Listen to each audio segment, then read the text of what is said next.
It is a simple mansion, built of stone and irony, a symbol of freedom invested with the labor of slaves and great statesmen alike. It is like no other place on earth, a house alive with the past and present. I deem this reply a full acceptance of the unconditional surrender of Japan. That a strong and a confident and a vigilant America stands ready tonight. It is an odd place where the monumental and the mundane coexist. Then to provide a nuclear strike capability against the Western Hemisphere. Therefore, I shall resign the presidency effective at noon tomorrow. It is where the most critical decisions in our history are made, and where any American can visit. And of all the things that American independence means to you and to me and to our. My fellow Americans, our Constitution works. Here, the people rule.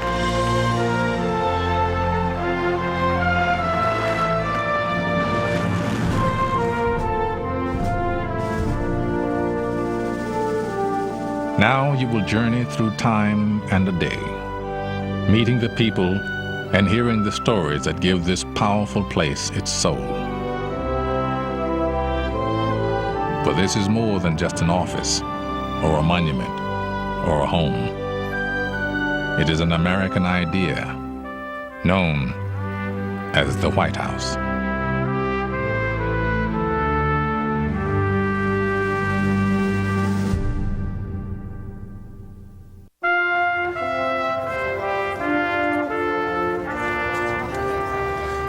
It is the most familiar building on the American landscape, a house that embodies almost all of American history.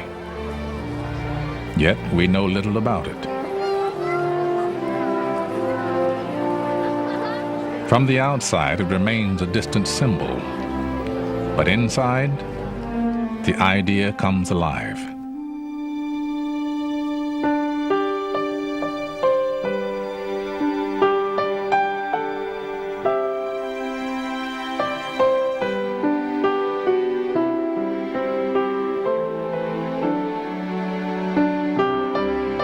This isn't the biggest house. Many are, and most, and even smaller countries are much bigger. This isn't the finest house, but this is the best house. It's the best house because it has something far more important than numbers of people who serve, far more important than numbers of rooms or how big it is, far more important than numbers of magnificent pieces of art. This house has a great heart, and that heart comes from those who serve.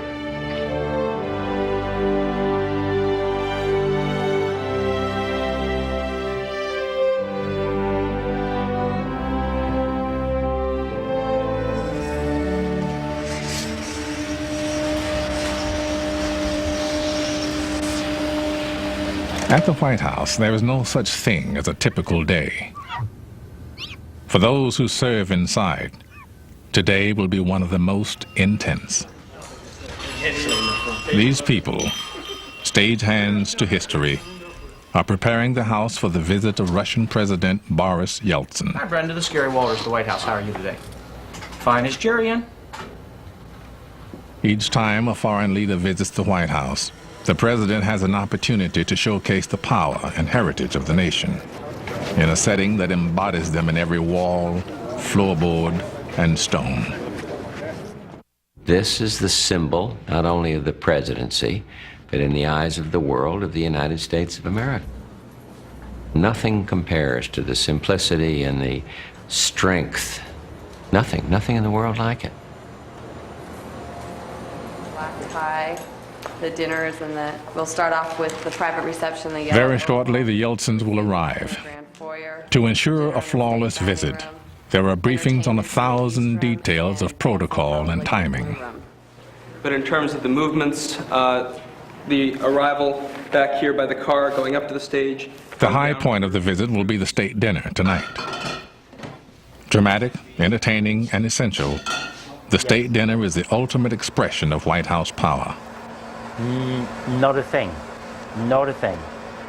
Okay, we're going to start the escorts out to the South Lawn now. Everyone has More than 200 reporters will cover the visit of the Russian leader. It will begin in a few moments with a carefully orchestrated event called the arrival ceremony. Could you repeat the name again, please?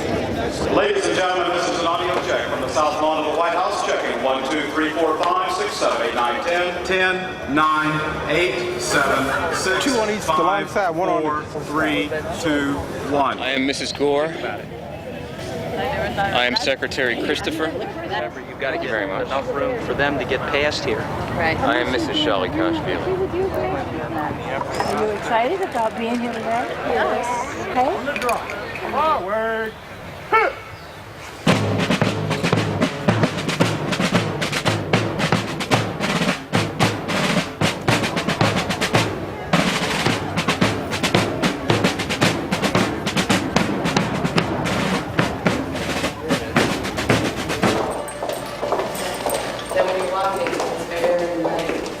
Inside the White House, with only minutes to go, the President and the First Lady receive their final briefing.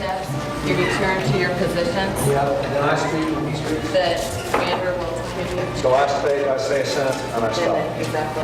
Okay, and the interpreters are to your left. Okay, the press is off. You're facing the press.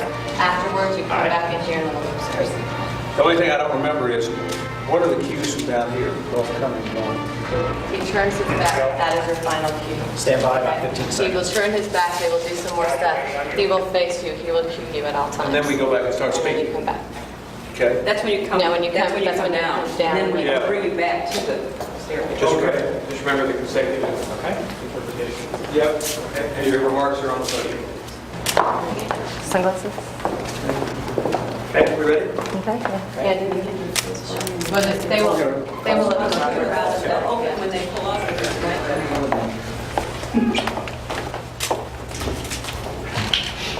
Rich, thank you. You have to do that. Sneeze.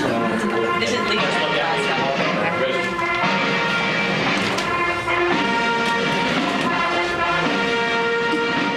Ladies and gentlemen, the President of the United States and the First Lady.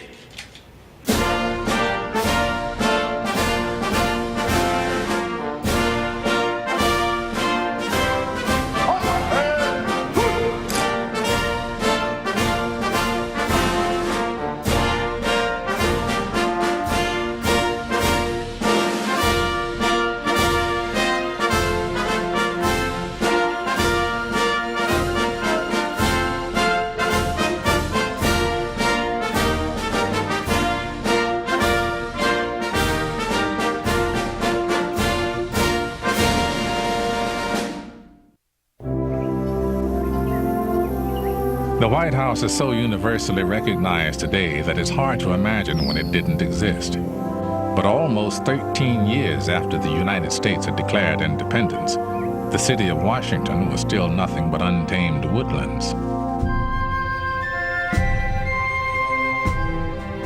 In 1789, Congress agreed to build a new capital city. Ridiculed in New York and Philadelphia, the city and the president's house would never have been built had it not been for one man.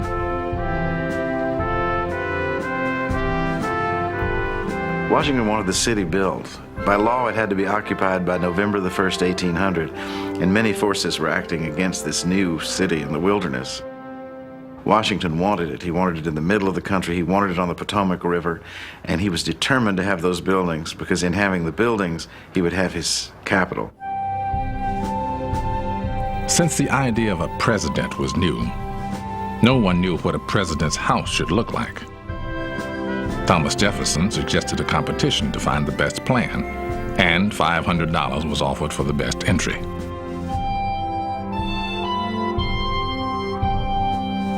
After receiving several uninspired designs, one of them rumored to be from Jefferson himself, Washington remembered an accomplished builder in Charleston, an Irishman named James Hoban. In no time, this James Hoban appears in Philadelphia at the president's house there. They liked each other immediately, and they sketched out some things. Hoban entered the competition, Washington judged the competition, and Hoban won. Its foundations were dug by slaves, the intricate stonework carved by Scottish masons. More than half the workforce were foreign-born. The workers lived at the job site and each morning received a pound of meat and all the cornbread they could eat. After one especially randy night there, the commissioners overseeing the project closed down the only house of prostitution to have ever operated on the White House grounds. When it was finished, it was immense. A bigger home would not be built in this country until after the Civil War. The floor plan for Washington's house has endured with few changes for more than 200 years. On the east side, a large room for entertaining. The south side features 3 parlors, including the trademark oval-shaped room. On the west, the state dining room. The house closely reflects Mount Vernon, evidence of George Washington's powerful influence on the design and on the presidency.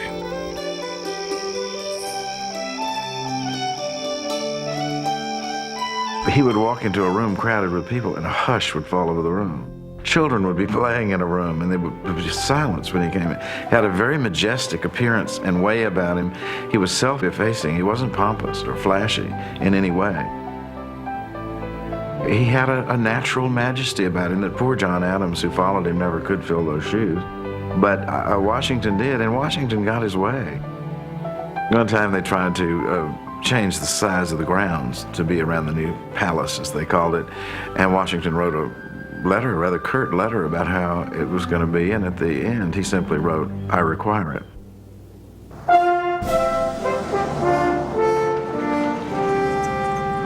Washington was building more than a house. He was building the presidency. The house remains one of the president's most useful tools.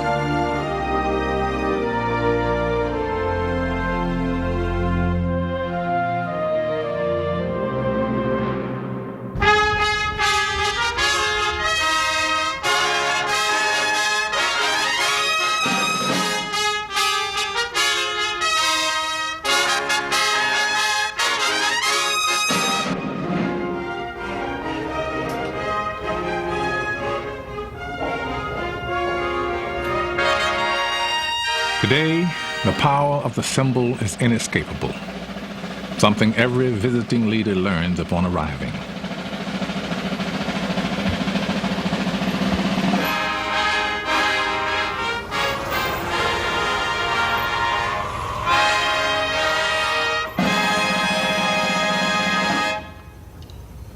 At that moment, I become the United States and he becomes Russia. And we stand for all of our people. And if this state visit goes well, then it's proof that the Cold War is really over and we're making a newer and better world. And I don't want to mess it up. I want to do it right because it's the United States. Conceived by President Kennedy in 1961, the modern ceremony not only impresses the visiting leader, it gives him the distinction of being welcomed here. Уважаемые господа Гиллари Клинтон, дамы и господа, искренне рад новой встрече с Америкой. Together we have agreed to safeguard nuclear materials and to shut down plutonium production reactors. Вместе мы согласились обеспечить безопасность ядерных материалов для таких как терроризм, ухудшение окружающей среды и организованная преступность. Together we can and we will make a difference not only for our own people, but also for men, women, and children all around the world.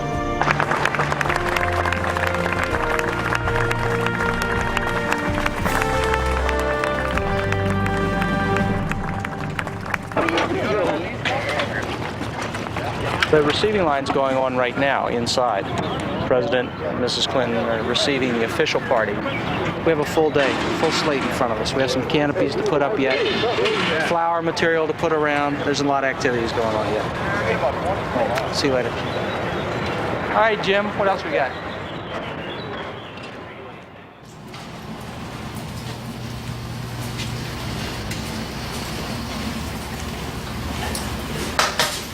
In the White House basement, the first preparations for the state dinner are underway. Here, the butlers will find some of the 1,500 different pieces of china to set tonight's tables. It's one of 100 different tasks the White House staff will finish in their push to the dinner, now 10 hours away. Upstairs, in the entrance hall, a receiving line welcoming the Russian delegation is concluding.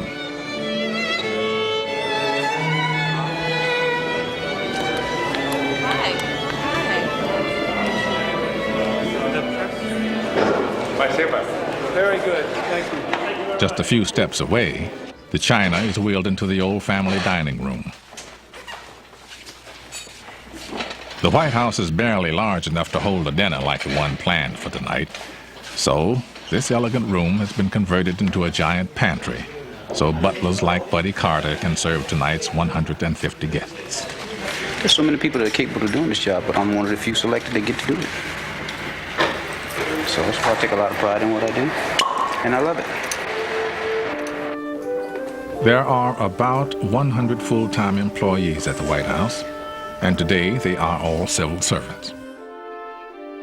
But as late as 1910, almost all White House staff, whether nurse, butler, or office clerk, were hired by the president and paid out of his own pocket. This is the time they do the state dinners by. This better be on time. The White House resident staff still serve at the pleasure of the president, but they are managed by someone called the chief usher. Can I speak to Jim, please? Gary Walters has been the chief usher for 10 years.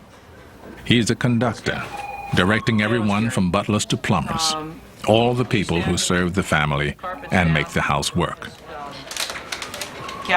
In addition to all those things that you see and wonder how they're going on, there's also those things that are going on behind the scenes. This is still a home. While those activities are going on, you get Chelsea Clinton getting ready to go to school.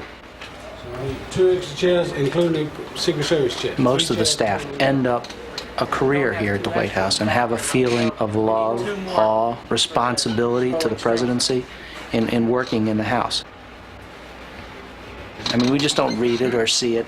We actually participate in it. Behind the scenes, to be sure, but we do, which I think is a better place for us to be. There have been only 8 chief ushers in the history of the White House. This small handful of men has prided themselves on lives actively seeking the background, catching the embarrassing moment before it happened, and then slipping unnoticed out of the picture. The most improbably named chief usher was also the longest serving. His name was Ike Hoover, and he arrived here in 1891 to help install the first electric lighting. At the presentation of this aviation medal, by the time he left, 42 years later, he had helped manage the House for a third of its life and served 10 presidents.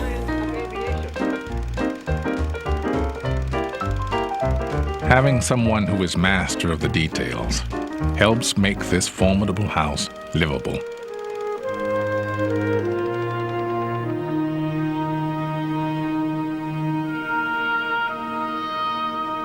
When you walk into the White House and know that you're going to be living there, it's really it's a hard feeling to describe. You think, I'm walking into this White House where all these other people walked before me, and all the things that went on. I mean, it's very humbling and awe-inspiring, and takes a little adjusting.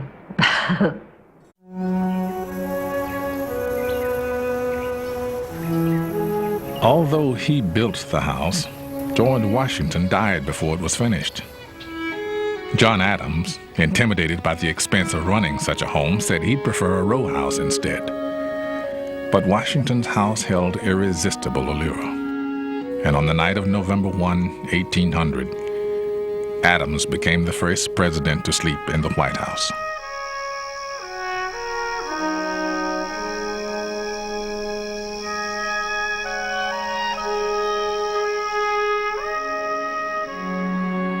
Well, he woke up the next morning and he wrote a letter to his wife. It seemed to settle in on him. And it's really, you might say, the first experience you know of a president having in that house. You see, by now it is the president's house. It seems almost an afterthought, but it's very beautiful. And he says, may heaven bestow the best of blessings on this house, and may none but honest and wise men inhabit it hereafter.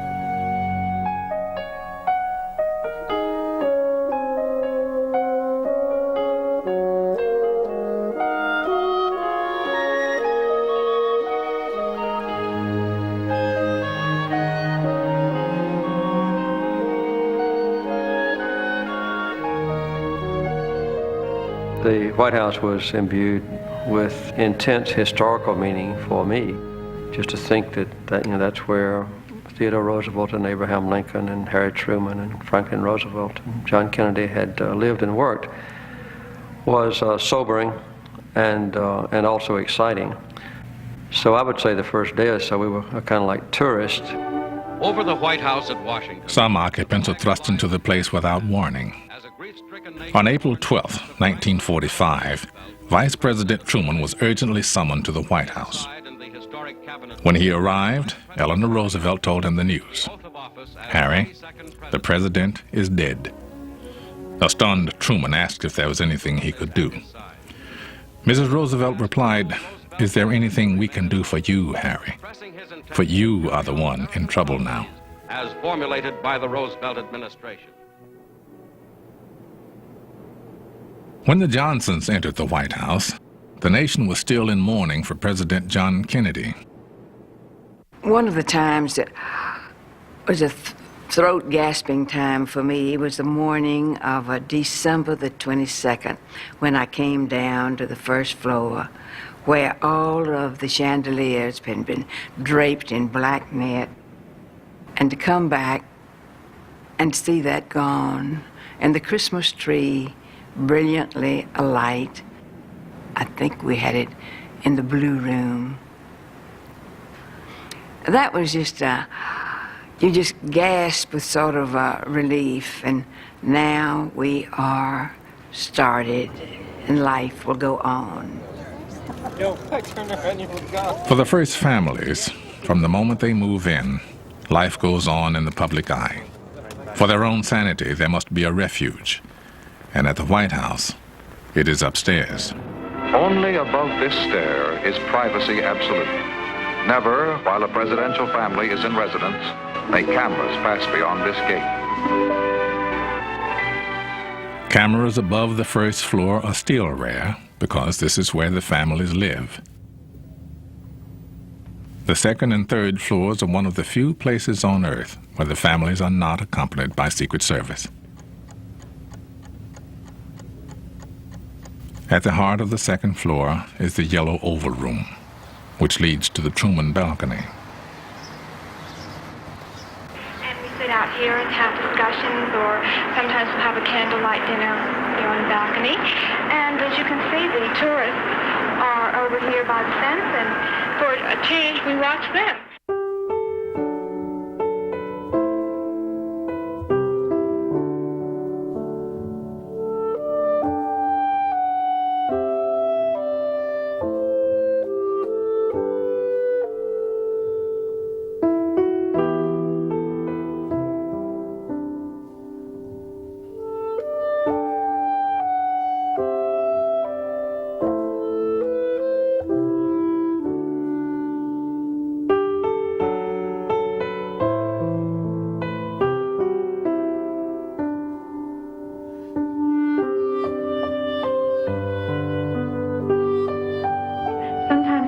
here even up to 12 o'clock and work on a speech or think about a problem. Where he usually thinks about these things is in this chair. This was my father's favorite chair there. These rooms provide a haven, a place safe from everything but history. For me, I would get so caught up in what I was doing that you forget where you are, that this is home. But then we'd sit down at dinner at night, and here would be Abraham Lincoln's plate. And then it would all just kind of come back. Here I am in this historic house, and it was overwhelming sometimes. While overwhelming, this public housing does come with some useful amenities. Living in the White House is quite a dream for any homemaker. There's somebody to do everything. It's not just the wonderful butlers and maids, but if you need a plumber, all you do is pick up the phone and the plumber's there right away. Well, when President Johnson first came into office, the chief usher called me up and said, the president wants to talk to you about this shower. He said, come up. So I came up. The president stepped off the elevator coming down, going to the Oval Office that morning. So he told me he wanted more water, colder water, and he said, if I have to, I'll go over to the Elms and take my shower. So the first thing I did, I got a chauffeur and went to the Elms to see what he had over there. And we came back to the White House, and we thought we had it, perfect for him. We had it much better than he had at the Elms. But that he wasn't satisfied with that. He wanted 50-degree cold water. He wanted body sprays around him. And then he told me that he wanted a shower head about 2 feet off the floor. He said, I want a shower head right there. And I said, well, you hold your finger there, Mr. President, let me mark that spot. In your home, probably you have about 8 to 10 pounds of running pressure on your shower head when it's running. His was 110 pounds of pressure while it was running.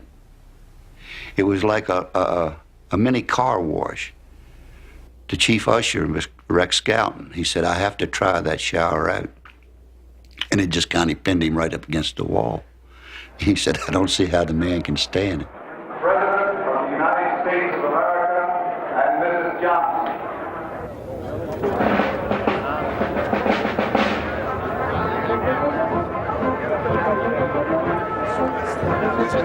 Involves a more mature level in the U.S.-Russian relationship. In the Rose Garden, Presidents Clinton and Yeltsin honor World War II veterans from both nations.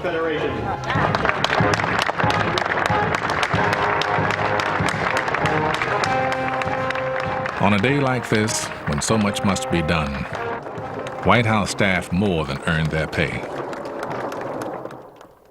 Then we have the blue room and the red room. Right. Still passing? No, we don't pass in the blue and red.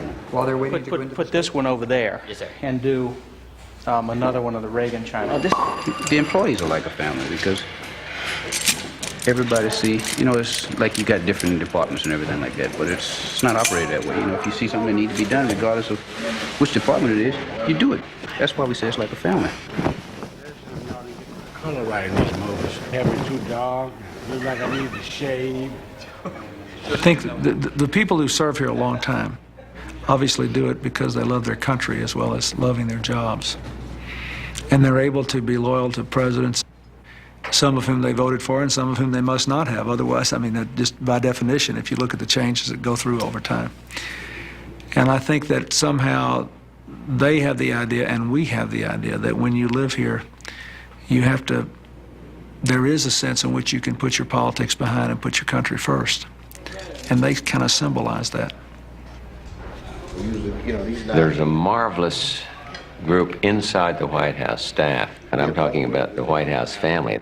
And they have a wonderful way of making whoever lives here feel at home. I remember one time teasing a member of the staff, one of the butlers, and they are really like family and treated our children like family. And I said, if you don't behave, I'm going to get you fired. And he burst out laughing and said, presidents come and go, butlers stay. In 1945, a young electrician named John Muffler came to work here. For the last 50 years, in addition to electrical jobs, he has handled the little annoyances of life for 10 first families, like replacing watch batteries and fixing eyeglasses. You want to do the ground floor, right? Yeah. No one in the history of the house has served here longer. Am I going too fast for you? The man with the longest tenure here, fittingly, also is in charge of time. Every Friday, Mr. Muffler winds the clocks in every part of the White House. How many clocks are there in this place? Several. Supposed to look at the clock, Mr. President? Yes, it's a beautiful clock, and it still keeps good time. Do all these clocks run, Mr. President? Yes, they all run. In every room. We have a special man that winds clocks every Friday. I always managed to be there when he'd come in somehow. And one morning he said to me, son, do you know why when I come into this office, these pictures are all crooked, all bent out of shape?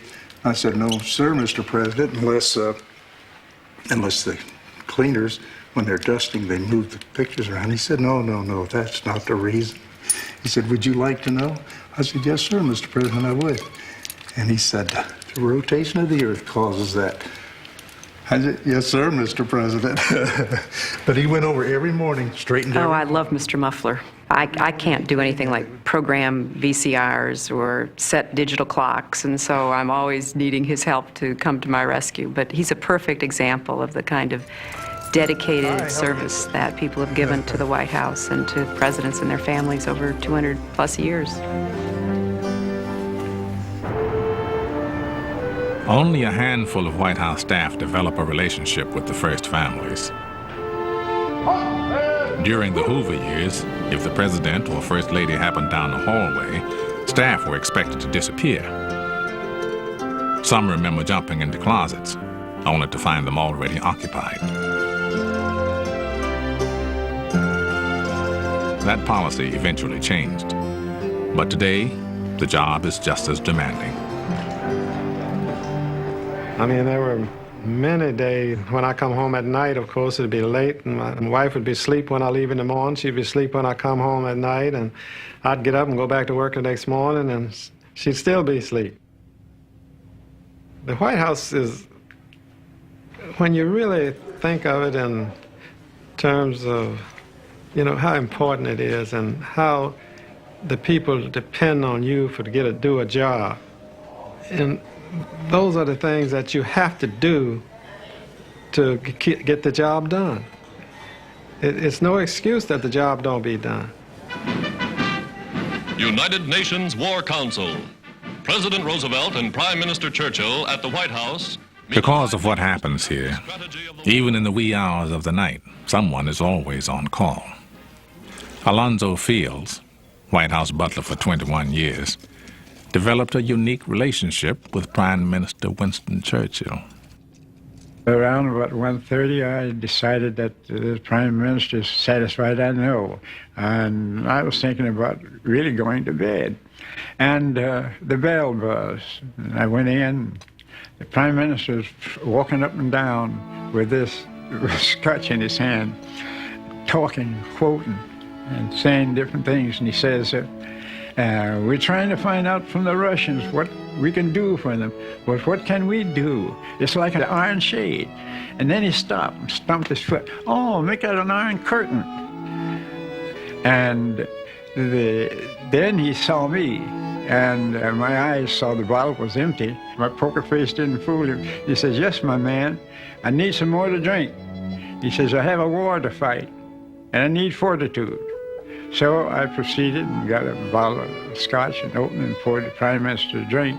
And then I said, Mr. Prime Minister, will that be all for tonight? And he says, I don't know. I can't depend on you. I said, well, Mr. Prime Minister, what is it? And he says, well, if ever I'm accused of being a teetotaler, I want you to come to my defense. I said, Mr. Prime Minister, I'll defend you to the last drop. Whether war or household drama, the staff lives it with the first families. I remember when President Carter's grandson, James Earl Carter, the fourth, was born soon after the inaugural. I mean, there was a sense of euphoria here at the White House through everybody. We had a grandson born, about a month after we moved in, little James. And when we left the White House, at the end of 4 years, I will always remember Alfredo holding James in his arms with tears running down his cheeks that we were leaving. The children, you know, especially the little ones, will remember me for the rest of their lives. And that's exactly 2 weeks ago, Jimmy came over. And Gary is this high, and Alfredo. And I was teaching him when he was a baby. Meanwhile, I was giving him the food because I was taking care of him, see? I was teaching him in the Spanish language. Uno, dos. And I remember him crying, and Alfredo just cried and cried because he loved that baby.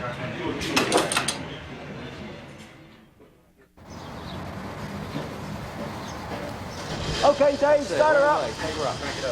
Today, the great sandstone walls of the home are being restored. Patrick Plunkett is the master mason. You know, it's 200 years old. It's showing signs of age.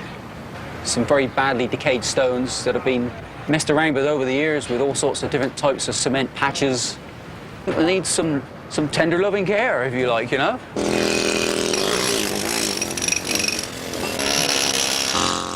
The masons have finished 3 of the 4 sides of the house, hacking out decayed and crumbling stone and replacing it with new. The replacement stone comes from the same quarry as the original. Because it was porous and vulnerable to the elements, the first masons sealed it with a wash made from salt, rice, and glue. Out of necessity, they produced the first layer of paint that would come to define the house itself. By 1979, there was so much paint on the walls, another layer wouldn't stick. After removing some 32 coats of white paint, workers made a remarkable discovery. Burn marks from the most humiliating event in White House history. It's hard to imagine today, but back in the Madison administration, during the War of 1812, the British Army captured the city of Washington and burned the White House. The Madisons were trying to keep a cheery face on it all, and they had a dinner party. And some of the most amusing in the context letters in the Madison papers are regrets to that particular dinner party that night in August. Lo and behold, you could hear the gunfire. Mrs. Madison finally fled herself, left the house alone with Paul Jennings, a slave. Jennings was to bank the fire, ironically, to keep it from burning down. Well, the British came in at 11 at night. They saw the dinner. The officers sat down and had the dinner.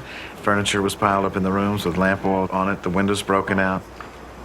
And at about 1 a.m., the British stood with flaming javelins in a circle around the house, and Lieutenant Pratt fired his pistol. The javelins were thrown in the house, and it exploded. Mrs. William Thornton, a British citizen, was there and said it glowed like a great plum cake. The White House was reduced to ashes except for the stone walls that General Washington had cherished so.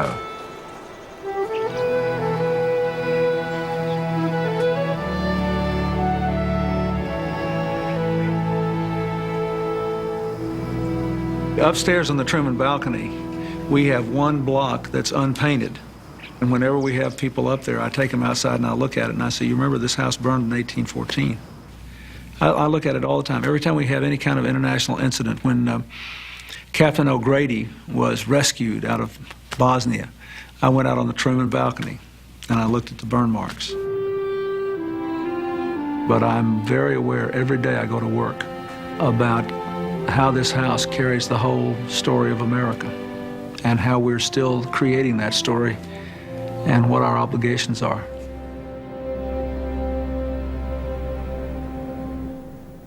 Excuse me, please.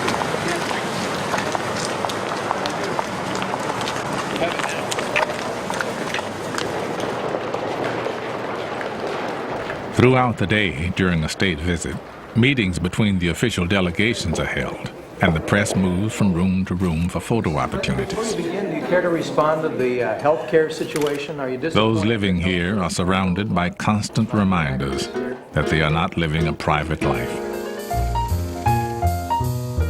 I feel as though I've just turned into a piece of public property, Jacqueline Kennedy said after only 2 months in the White House.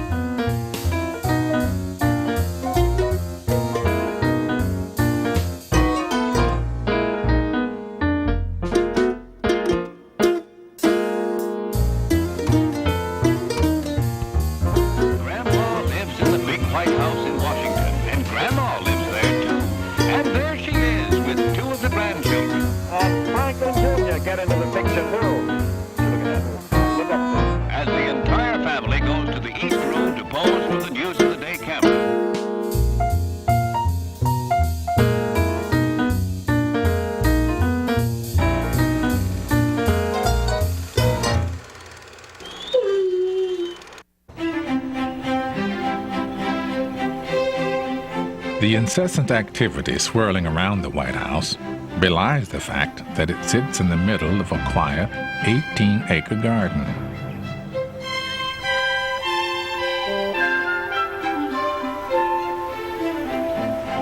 I didn't know, Eleanor Roosevelt once wrote, what a steadying effect the beauty of the house and gardens, the dignity and serenity of the place would have on the souls of its inhabitants. I love to get out and walk all over the place and look at the trees and recall the presidents who planted so many of those historic trees. The oldest trees are 3 ancient magnolias, still standing more than 160 years after Andrew Jackson planted them. Almost every president has planted a tree. It's a ritual that allows each family to leave their arboreal mark while regenerating the grounds.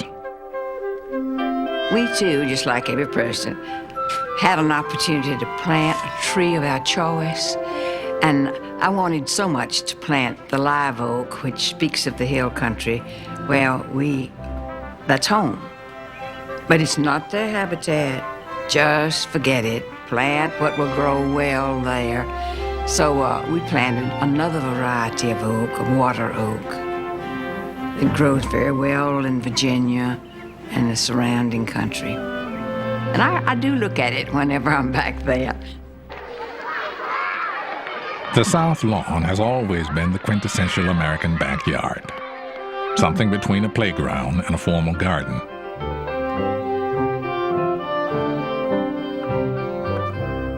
President Wilson kept a flock of sheep here, and he also welcomed the first autogyro.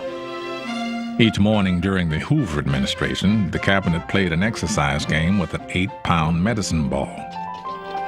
When Ike installed the first putting green, the stage was set for confrontation with the local constituents. Squirrels have created a nutty problem at the White House, with President Eisenhower complaining that the 4-legged vandals are tearing up his private putting green.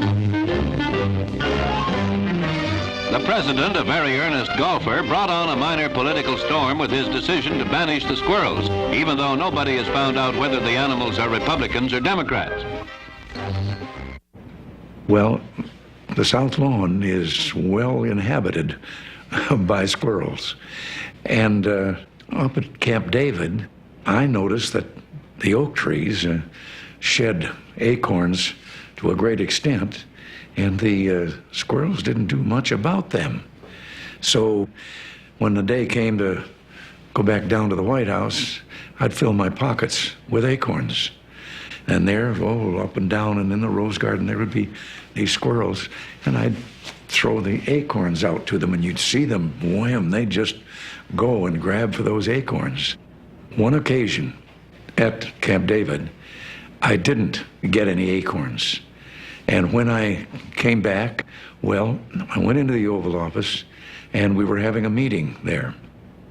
I looked, and in every one of those windows, the squirrels were standing on their hind legs and looking through their front legs inside, and they're looking at me. And they literally, I could see were saying, "Where are the acorns?"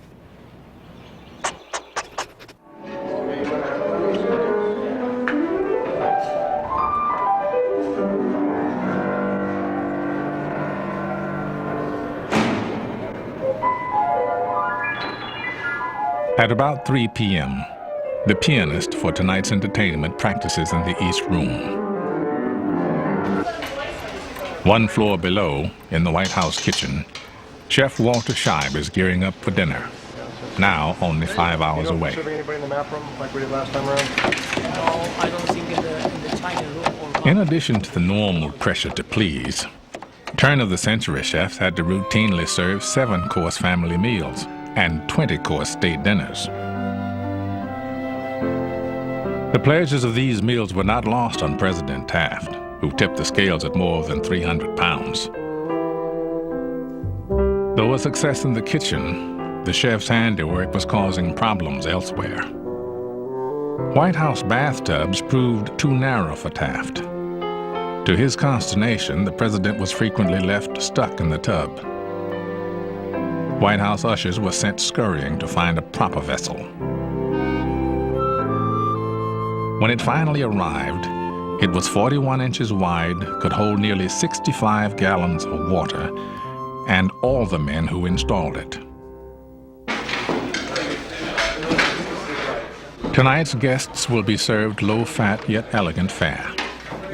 An appetizer of ginger-marinated salmon, rack of lamb, a salad of mixed greens, and one of the legendary White House desserts. That's a really nice color there, very nice blonde. Roland Mesnier has been pastry chef at the White House for 16 years. Okay, and that goes back. This is when I am even more nervous than normal. You have to remember, you know, when you serve a state dinner, who are your guests? The dining room is filled with extremely important people, people that have been everywhere, that have tasted all sorts of food, and our job is to make sure that the guests will leave the White House feeling that the President and Mrs. Clinton did an excellent job receiving the guests, not the pastry chef, nor anybody else, but the President and the First Lady. That has to be very, very well understood. And I think if you can do that, then I think you do your job fairly well. Mesnier's almond baskets will be the dinner's grand finale. Here we are. Not only backstage. It's a type of culinary touch that has always attracted the attention of gourmets, including Julia Child. Who was born in Switzerland, had his training. While history has recorded the names of almost every White House chef, the names and lives of the kitchen assistants and the servants who toiled on the staff have gone largely unrecorded.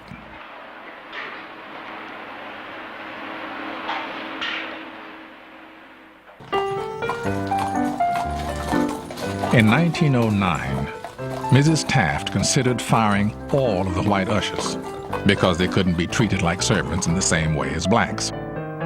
She was persuaded not to. Despite the discrimination, black Americans who worked here then created a vibrant world. Their White House positions placed them in the upper strata of Washington's black society.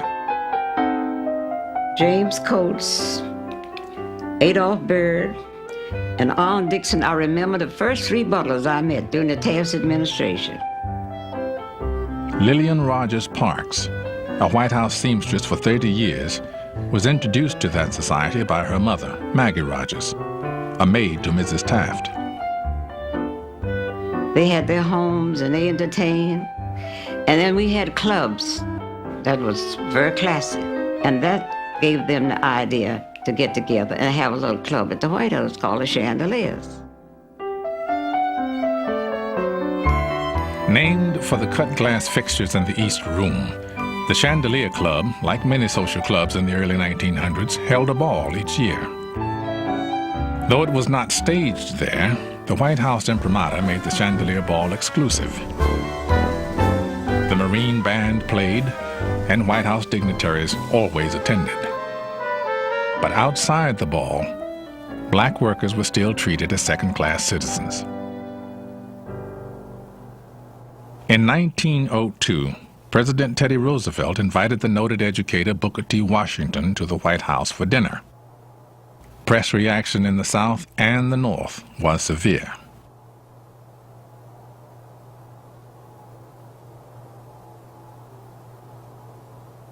Roosevelt was chastened. No black American received another social invitation to the White House for 28 years.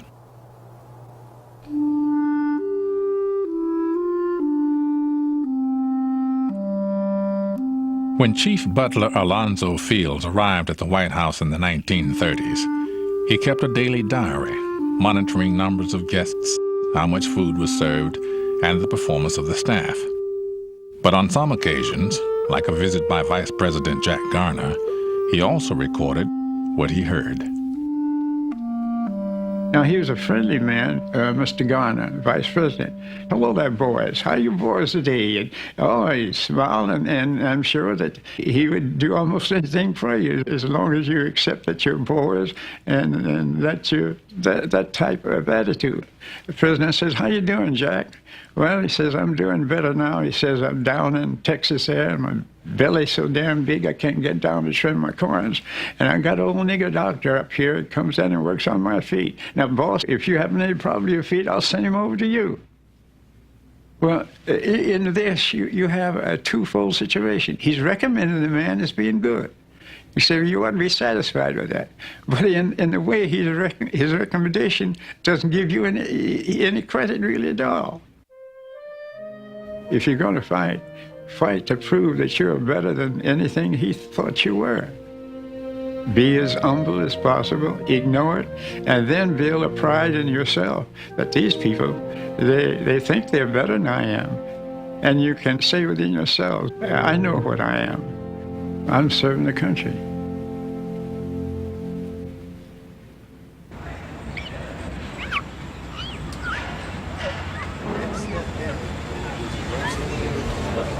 In the entrance hall, the honor guard practices for their ceremonial march later this evening. Okay. Slowly wheel. They are performing a kind of ritual that helps define what has become a national shrine. For the occupants of the late 1800s, the White House was too small and not nearly grand enough for the nation's aspirations. There were frequent and elaborate plans to expand or even abandon it. I don't think the White House would have survived the late 1860s had it not been where Lincoln had lived.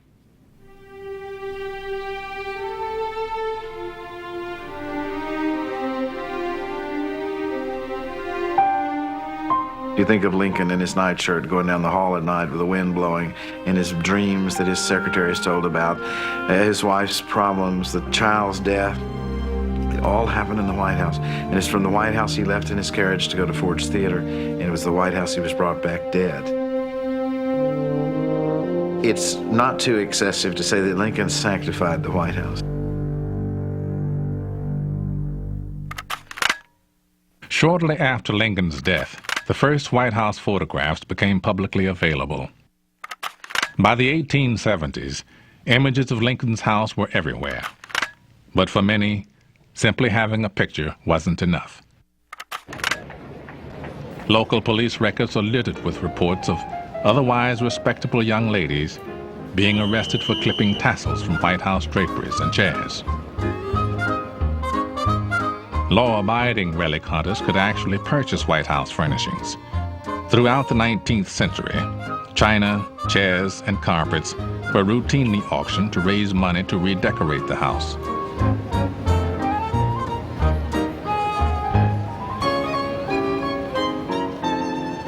Now, Mrs. Theodore Roosevelt began to be upset about these auctions.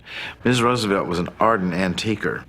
She would practically stop a parade to go into an antique shop and run out with a couple of andirons, you know. She really was an aggressive antiquer.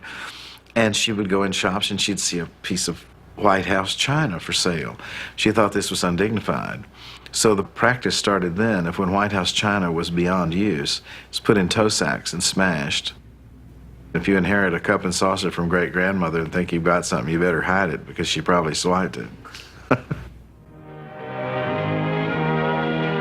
Our fascination with the house is driven not just by its history, but by the uncanny truth about who is eligible to live there. It is true, literally true. No one can deny it, madam. Your son certainly can wind up in the White House. Of course, the odds against your boy are 1 to 3 million. But The odds are even worse today. But the possibility of it makes the idea of the people's house seem plausible. Up until World War II, visitors could walk right in and wander through the state floor parlors. If they chose, they could leave their card with the doorman. Later that day, they would receive an invitation to a tea or other White House social event.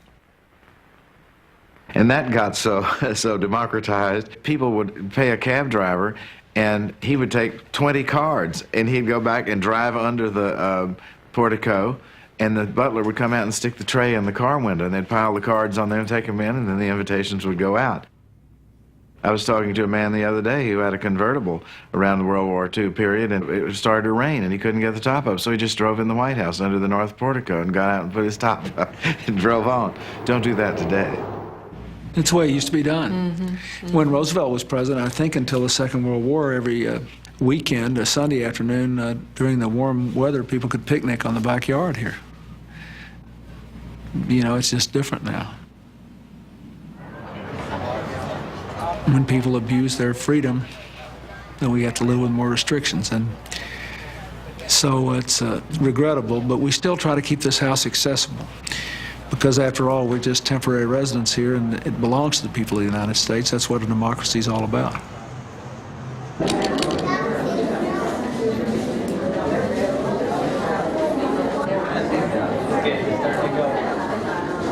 That's the Independence Hall at 6th and Chestnut Street. What room is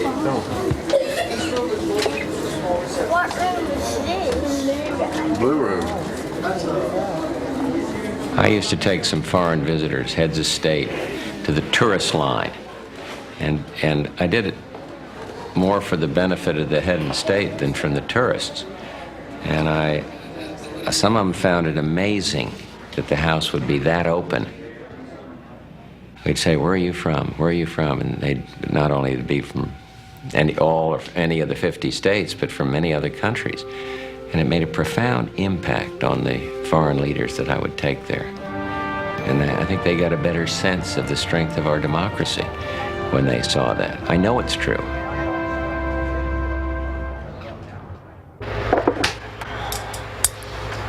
Now, this is what we call pulled sugar, which is simple water, glucose, and lemon juice. With only hours to go before the evening begins, pastry chef Roland Mesnier is finishing tonight's culinary grand finale.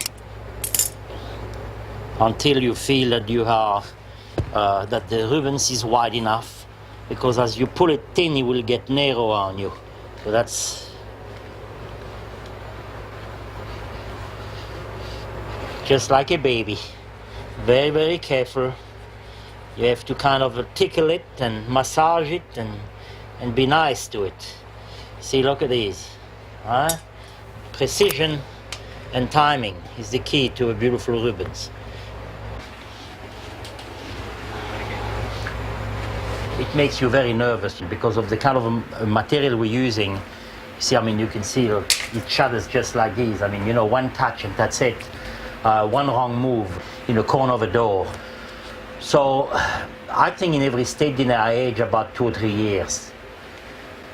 Mesnier's creations represent the sophistication of the White House staff. But it wasn't always this way.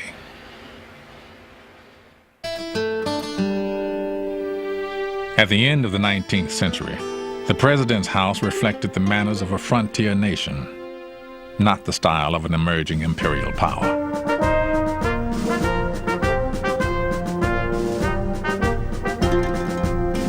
It was a home comparable to many other residences from its beginnings. And then enormous demands came upon it. And we've had a rather imperial community come to Washington. General Grant, goodness, he went out and got an old orderly in the military that was a friend of his to come be the chef. And they had a state dinner, and here apple pie came out and big slabs of roast beef with gravy dripping off of the plates, and Ms. Grant was mortified. These ambassadors didn't know what to do with it. You'll get on the floor and chew it or what? By 1902, a brilliant young man named George Cortelyou had changed all of that. At Roosevelt's request, he created an almost regal White House style that redefined the House for the new century. Cortelyou wrote a series of guidebooks for the staff. In them, they could find rules on everything from how to stage a state dinner to how the staff, including the president, should dress for work. The most interesting one to me is the customs for riding horseback with the president. Your stirrup was never to go forward of his, and he would nod if you were to fall back, and someone else could come forward and ride alongside him and talk. And of course, with Theodore Roosevelt, who was a wild man on a horse, he was jumping and leaping and going through creeks, and his people were following. As part of the new look, Teddy Roosevelt officially changed the name of the mansion. The new letterhead read simply, White House, Washington.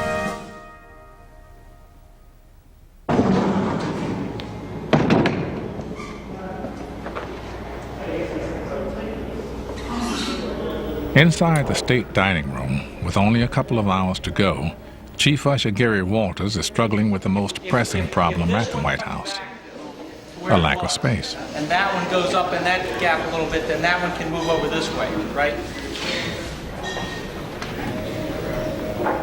How are we doing there? Can we offset one of those? This one? And gain the room? No, It may seem small today, but for the Roosevelts at the turn of the century, life in the crowded White House was miserable. Along with their 6 children, the President and First Lady were crammed into only 8 rooms in the west end of the 2nd floor. At the other end of the floor, almost 30 office workers toiled amidst the noise of telephones, telegraphs, and typewriters.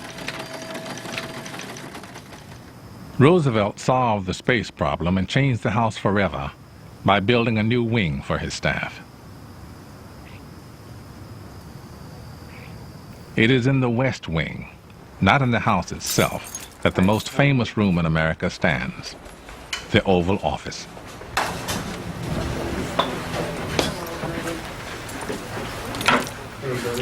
Heidi, how you doing? All right. They're with me, it's okay.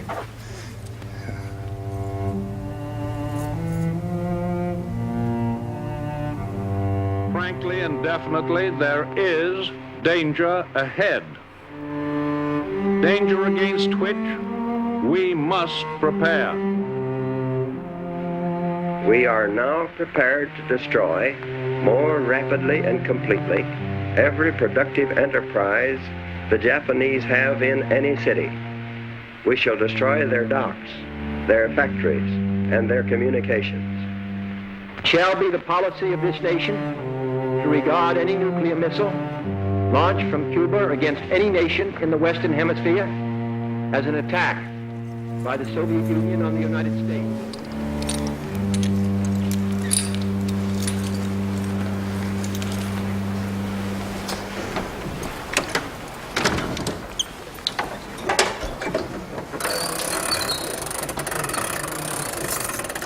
Because of the history that has been made here, the White House is the most potent symbol of power in the world.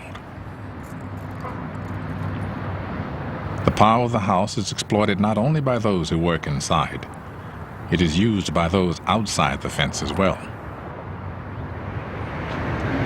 Give this Bible to President Clinton, this God's Victorious Army Bible. You know, I gave away $50 of my food money to buy President Clinton's Bible. Hey, hey. I have turned other ones whose old ones. What America really needs is a good fight all around. Agitate the hell out of the president. I mean, he's the one, he's big cheese. Lord bless you, Mr. President.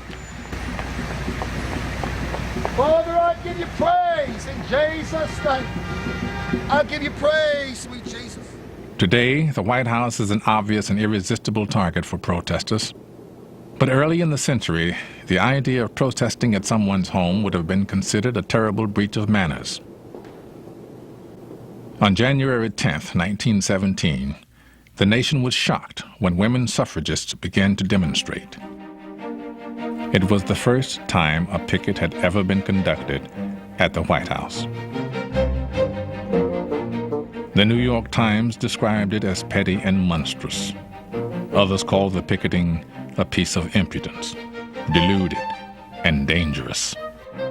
The nation, one editor wrote, is shamed. For their brazen gesture, 97 suffragists were jailed for 6 months without a trial.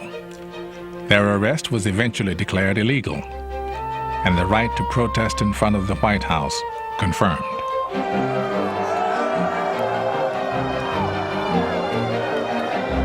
Our Book of Peace is a book of 38,000 authors, each one of which says with persistent iteration, we demand that profit be taken out of war making. This gap has got to go. Hey, hey, ho, ho.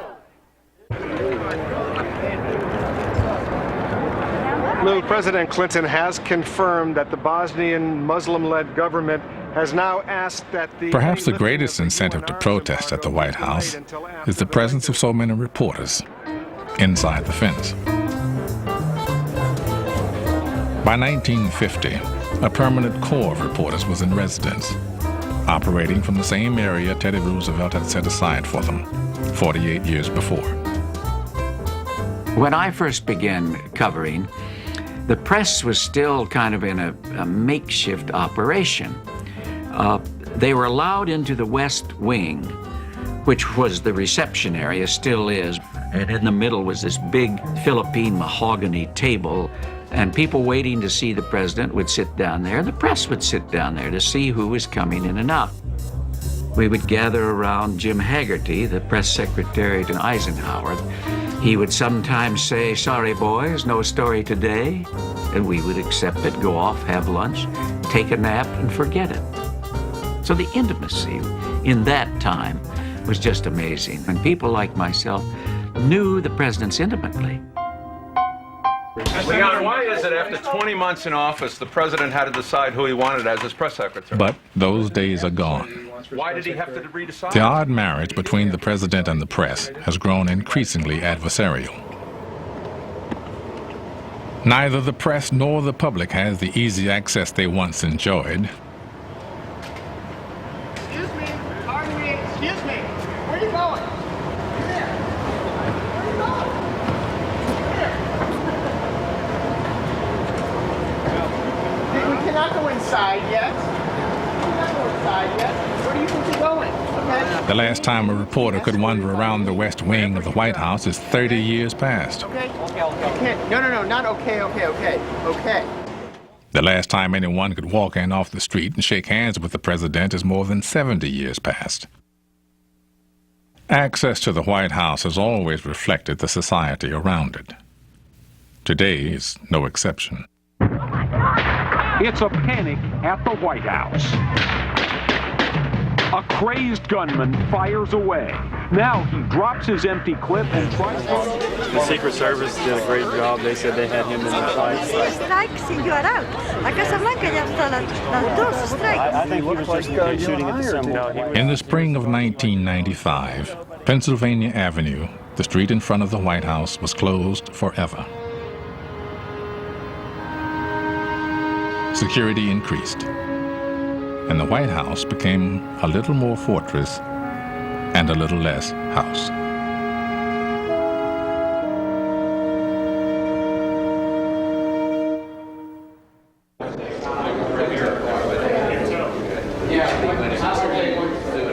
By 6 o'clock, an hour before the first guests arrive, the White House staff is in a whirl of final preparation. No. They greet these people here. they greet these people at the North Portico. Each of the head people, the tables have been set up very well. I personally checked them. The front person should check each table to make sure there's not any foliage or anything hanging around. I hope there's nobody here.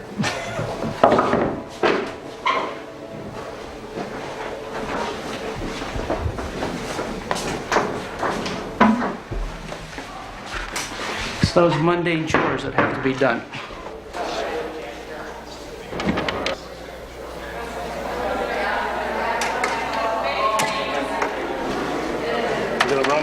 That's part of what the evening's about. I'm coming back at you. Is part of setting a mood as well as entertaining guests. We're trying to set a mood, which is a nice, pleasant evening for everybody. Since any of these plates could be the president's, each has to be perfect.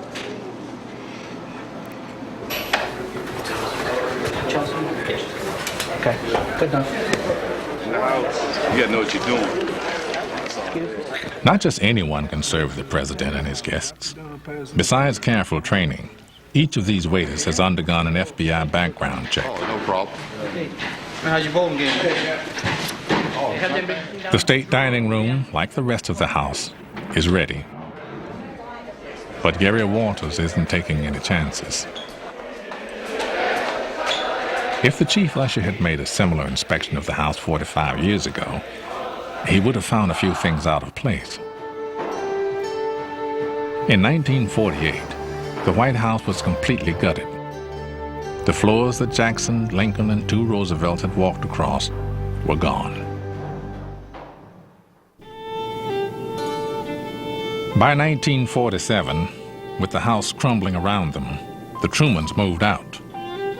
Not since 1814, when the Madisons retreated from the British, had a president been forced to abandon the White House. The house had been used hard. Everybody's in a hurry there. The clock goes like that. When you needed a new bathroom, you just drilled the timbers and sent pipes through. If you needed a sink, if you needed wiring, drill, drill, drill. It was like a cheese. Plaster would powder down from the chandeliers, and at one point, one of the chandeliers jumped down a few links on the chain. When the White House reached the breaking point, Gerald Ford was a freshman congressman on the Public Works Committee. The president summoned them for a tour of the ragged home. I can still recall vividly his taking us into the East Room and pointing to a corner where the ceiling had sagged 18 inches. And he said, under no circumstances would he stay there with his family. Truman was working on sacred ground. He had to save the old house, but build a new one in its place. Workers saved the doors, fireplace mantels, and windows. They copied the details they couldn't remove. As they rebuilt it, the inside of the house was put back exactly as before. Though it was now constructed of steel and concrete, Jefferson and Lincoln would have easily recognized their old home. You know, when you think about it, it's President Truman and George Washington who did the most to the whole place. But it took a President Truman to do it.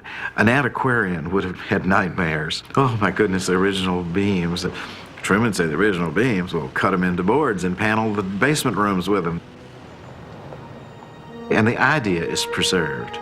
That's really what it is. The idea of the house and the symbol is bigger than any material part of it. And that has remained intact and is really more powerful than ever today.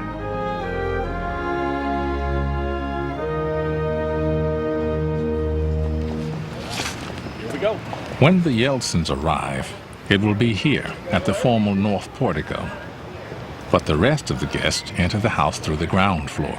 September 17th. He's the actor in L.A. Law. In L.A. Law, okay. My kid will be so impressed. The men have it easy tonight. They are all wearing tuxedos. What's appropriate for the women to wear to a state dinner? What kind of reaction do you think you'll get tonight, Senator? Pardon me? What kind of reaction do you think you'll get tonight, Senator? From whom? These people are all very appropriate. All the attention betrays our fascination for these people, for they are our stand-ins. We want gentlemen. The photographers opened the house. Their images take us there to visit and dine with the president, because the vast majority of us cannot. On the left there, Steven Spielberg.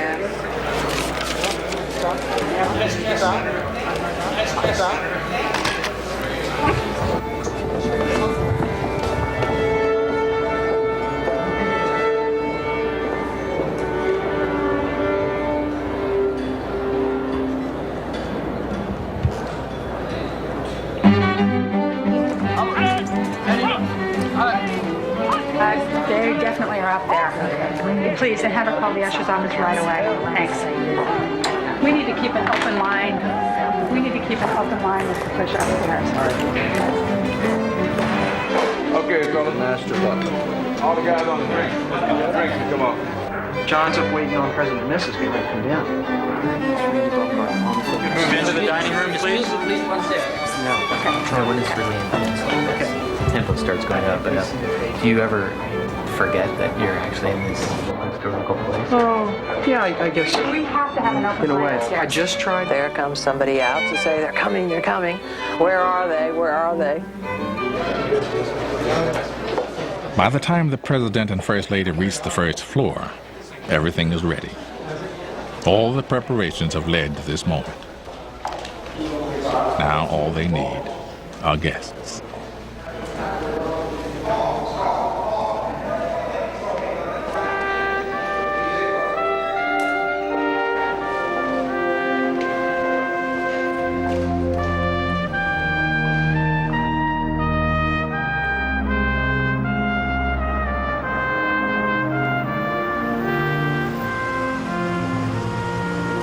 At night, it's a very different thing than what happens at the beginning of the state visit.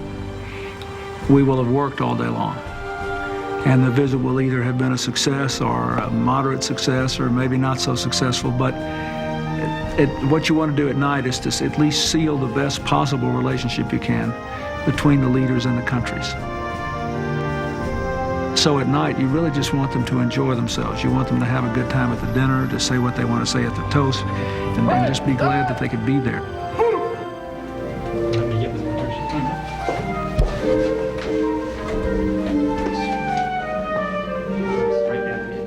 In the family's private quarters on the seldom seen second floor of the White House, one of the most critical moments of the visit unfolds. Here, the president and first lady have a chance to relax with their guests in the warm atmosphere of a home. Welcome to the White House. I heard you speaking with my husband about it.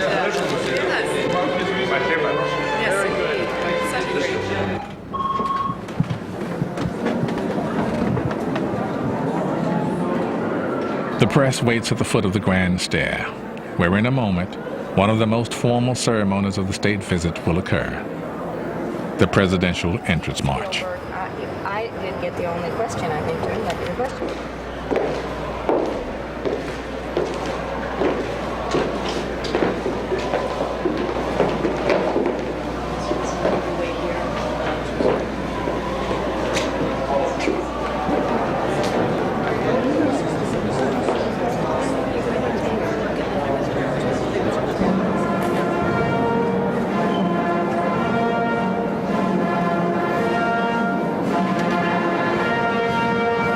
Ladies and gentlemen, the President of the United States and Mrs. Clinton, accompanied by the President of the Russian Federation and Mrs. Yeltsin.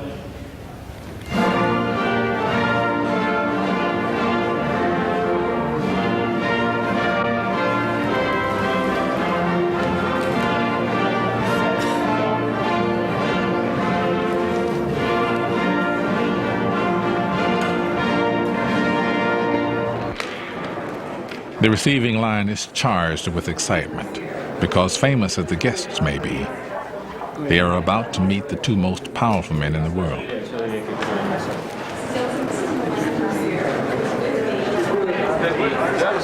Não, ele brindando o presidente?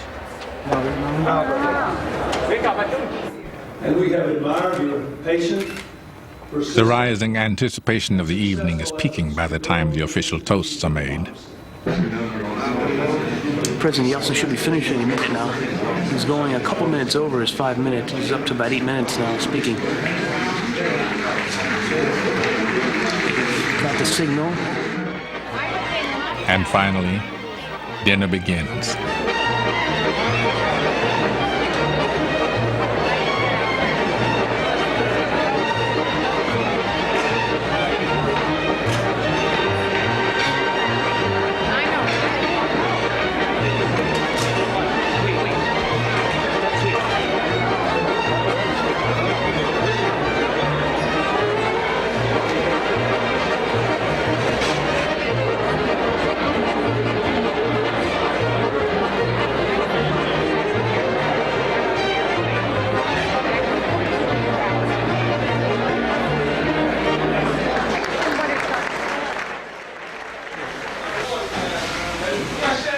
While dinner continues upstairs, downstairs, the staff is battling back an avalanche of dishes.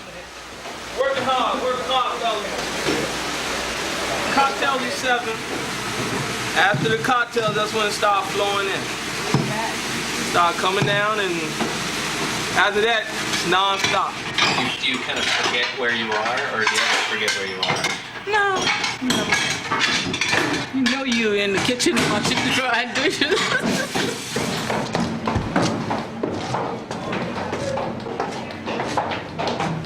At the top of the winding stair that connects the two worlds, days of work are about to pay off for pastry chef Roland Mesnier. Lime's sherbet with a vodka mousse in a nougat basket with fresh golden and red raspberry and peaches. You can eat everything. The whole thing.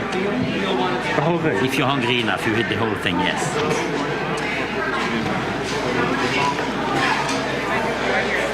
Curry straight, please. Curry very straight, please. On evenings like these, dinner is followed by a performance in the East Room.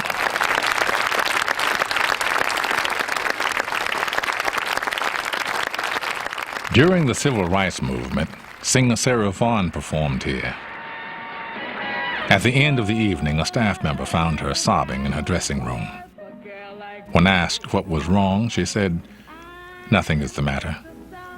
It's just that 20 years ago when I came to Washington, I couldn't even get a hotel room. And tonight, I sang for the President of the United States in the White House. And then he asked me to dance with him. It is more than I can stand."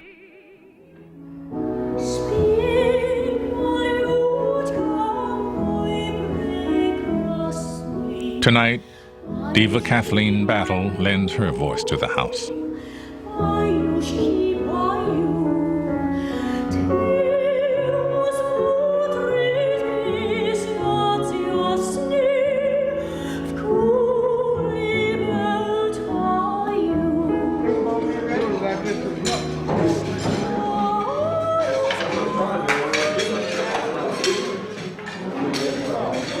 I think one of the attractions of the White House, one of the things that makes it so precious in our country, is the fact that a family really is living there every day.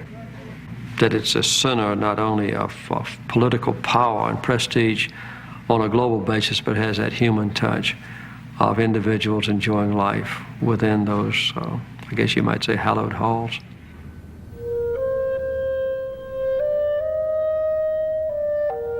Tomorrow it will start all over again, and every day, for as long as there is a republic. Families will come and go, just as butlers and maids do. Dignitaries and old gentlemen who wind clocks. These are the people who furnish this house and give it life. And as they do, an American idea endures.